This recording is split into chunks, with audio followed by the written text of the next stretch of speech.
Hey, this is Brad Gill at NextHome Lifestyles. Welcome back to another market update for the city of San Jose. It's August 1st, 2022.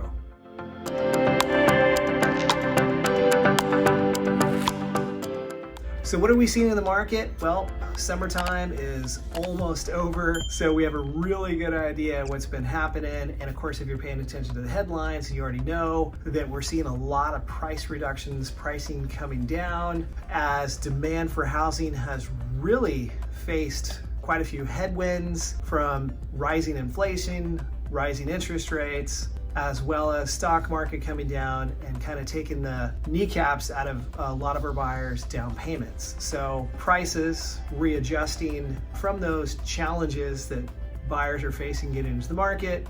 We've definitely seen things starting to readjust and normalize. But I think that's the key, is that we're returning to a seasonal norm as we're getting out of a frantic pace of home purchases that we saw during coming out of the pandemic due to such low interest rates. Anyways, let's talk about today. So we now have 1,103 active single-family homes, condominiums, and townhouses available on the market for the entire city of San Jose.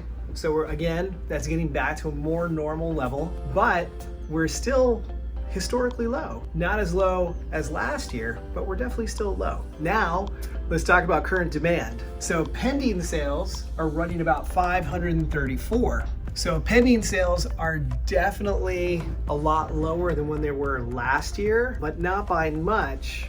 It's just the frequency of purchase has slowed way down, which has allowed our inventory to catch up. Again, providing us a more normalized market in the summertime. So to give you an idea of what the difference is between this year and last year, if we take a look at our total inventory that we've had listed year to date in 2022, we've had 6,222 units. If we compare it to the year before, we had 6,798.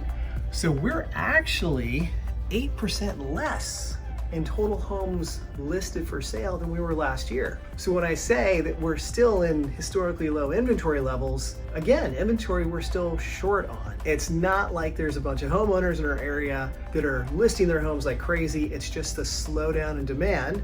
And to back that up, here's our sales.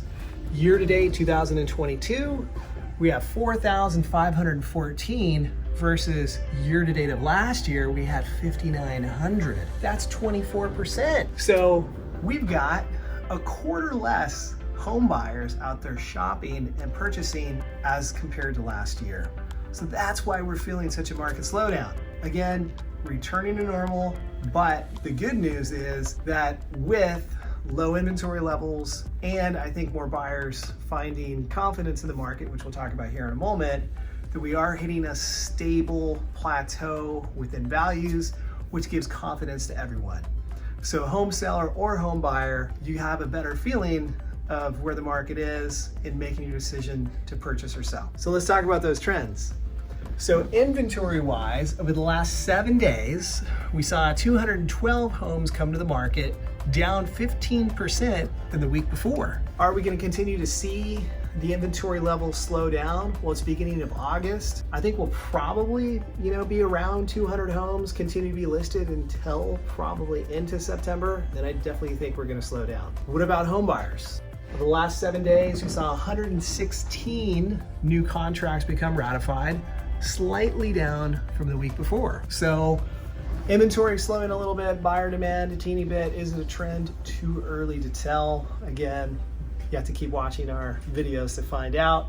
But nonetheless, again, we're giving you the updated statistics so you guys can make an informed decision on what's actually happening in the market and how that's going to affect your decision to buy or sell.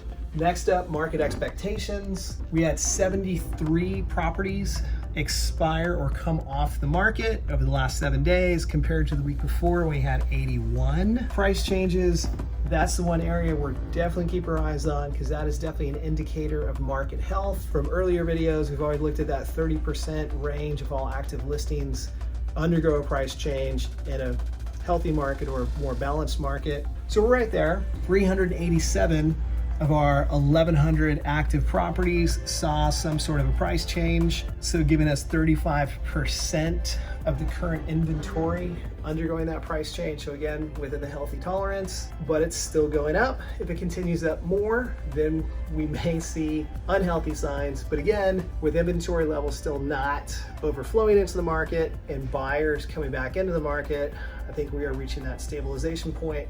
Too early, but that is my speculation. Next up is the interest rate, and that's been the key driver, along with the stock market for down payment, for when the buyers are coming back, or again, providing that confidence to move forward in the marketplace. Good news is, last week we saw rates fall to 5.3%, so we're down below 5.5.